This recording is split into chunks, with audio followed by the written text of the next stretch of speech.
Nas eleições de 1955, Juscelino Kubitschek, do PSD, foi eleito presidente do Brasil com 36% dos votos. Outros candidatos foram Juarez Távora, da UDN, que ficou com 30% dos votos, e Adhemar de Barros, do PSP, ficando com 26% dos votos. Como vice-presidente, foi eleito João Goulart, do PTB.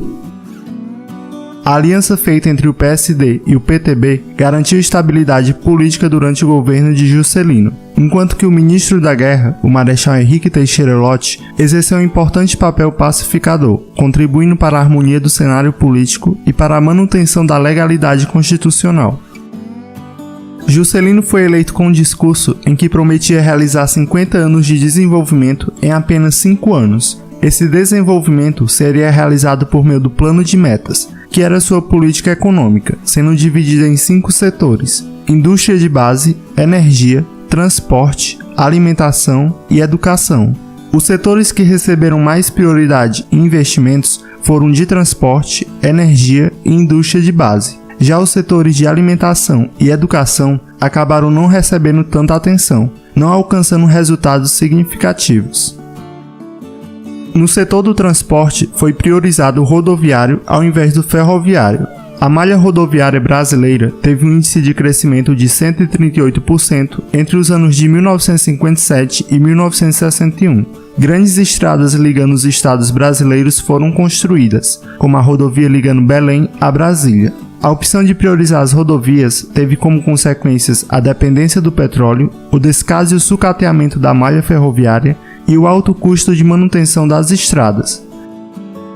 Assim como Vargas, Juscelino também adotou a política do nacional desenvolvimentismo, porém Vargas era mais nacionalista, enquanto que Juscelino era mais desenvolvimentista. Dessa forma, para alcançar os objetivos do Plano de Metas, o governo de Juscelino favoreceu a entrada de capitais estrangeiros e a presença de empresas multinacionais no país. Portanto, o nacional-desenvolvimentismo de Juscelino caracterizou-se por combinar o intervencionismo do Estado com os interesses da indústria privada nacional e o estímulo à entrada de capital estrangeiro.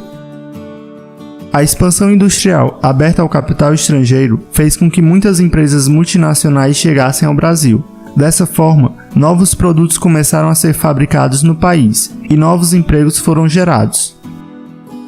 Durante a presidência de Juscelino, desenvolveu-se a indústria de bens de consumo duráveis, geralmente controlada por empresas multinacionais, fabricando principalmente automóveis e eletrodomésticos. Dessa forma, o consumo de produtos industriais passou a fazer parte cada vez mais dos hábitos dos brasileiros, principalmente da classe média.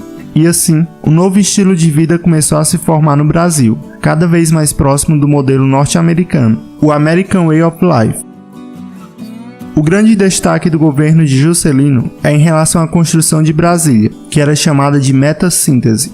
A ideia de construir a capital na região central do Brasil já vinha sendo debatida desde o século XIX, chegando a ser estabelecido um artigo na Constituição de 1891 que previa a mudança da capital para o interior do país. Mas foi apenas no governo de Juscelino que a ideia saiu do papel. A criação de Brasília foi aprovada pelo Congresso em 1956 e foi planejada pelo urbanista Lúcio Costa e pelo arquiteto Oscar Niemeyer. Os principais motivos da transferência da capital para o centro do país foram integrar o Brasil e contribuir para a ocupação do interior do país, o que consequentemente melhoraria a distribuição demográfica, resguardar a capital de um conflito militar, transferindo da área litorânea para o interior, ou seja, longe do litoral, a capital não estaria tão vulnerável em caso de guerra. Diminuir a pressão popular sobre o governo, ajudando a proteger a capital de possíveis revoltas populares. Ou seja, estando localizada no Planalto Central, a capital estaria distante das cidades do Rio de Janeiro e de São Paulo, que eram os principais centros de pressão popular naquela época. Brasília foi inaugurada em 21 de abril de 1960. Sua construção promoveu uma maior integração econômica e desenvolvimento do centro-oeste brasileiro. Porém, para captar recursos para a construção, o governo emitiu mais dinheiro e foram feitos empréstimos no exterior, contribuindo para o endividamento do Brasil e o aumento da inflação. Os trabalhadores que participaram da construção de Brasília ficaram conhecidos como candangos. Eles eram provenientes principalmente do Nordeste. Ao término da construção, esses trabalhadores acabaram não tendo condições de morar em Brasília. por ser uma cidade de custo elevado e voltada para a política. Concluídas as obras e instalado o governo, alguns desses trabalhadores retornaram aos seus estados de origem. Outros foram viver segregados nas regiões periféricas de Brasília, em acampamentos semelhantes a favelas. Esses acampamentos deram origem a cidades satélites. Assim como nos governos anteriores, o desenvolvimento industrial foi focado principalmente nas cidades, o que intensificou o êxodo rural e a migração de nordestinos e nortistas de suas regiões para as grandes cidades do Sudeste. Sem estrutura para um aumento repentino da população, as cidades cresceram desordenadamente e ampliou-se o quadro de miséria. Embora a industrialização tenha acontecido principalmente nas cidades, também houve a intensificação da mecanização da produção agrícola, o que produziu desemprego e redução de salários, aumentando a insatisfação social das populações pobres da zona rural nordestina.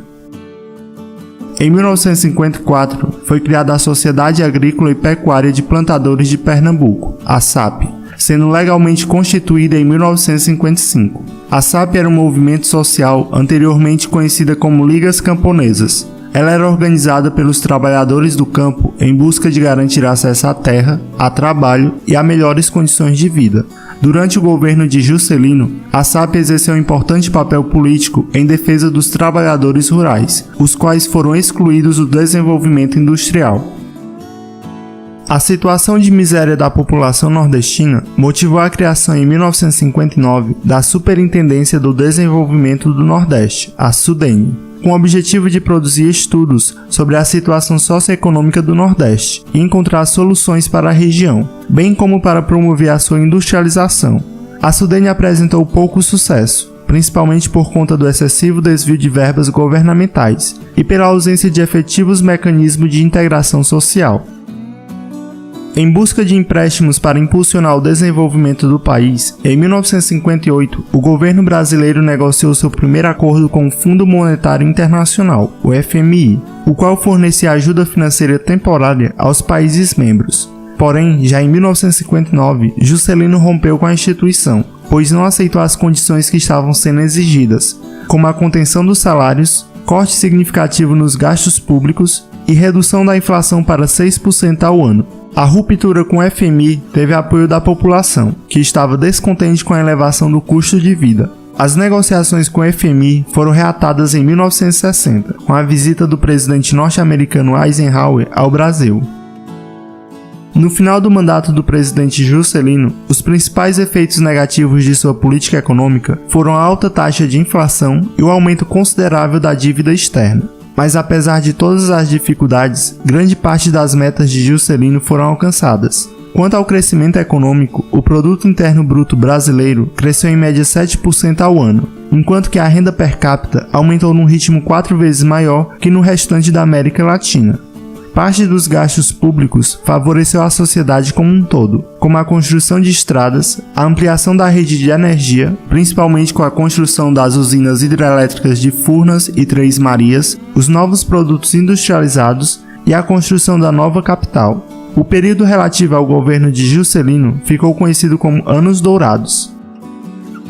No âmbito musical, foi durante o governo de Juscelino que surgiu a Bossa Nova, um novo estilo musical que unia samba e jazz. A Bossa Nova alcançou grande sucesso no Brasil e no exterior. O próprio Juscelino foi apelidado de Presidente Bossa Nova, devido ao seu estilo destemido, moderno e empreendedor.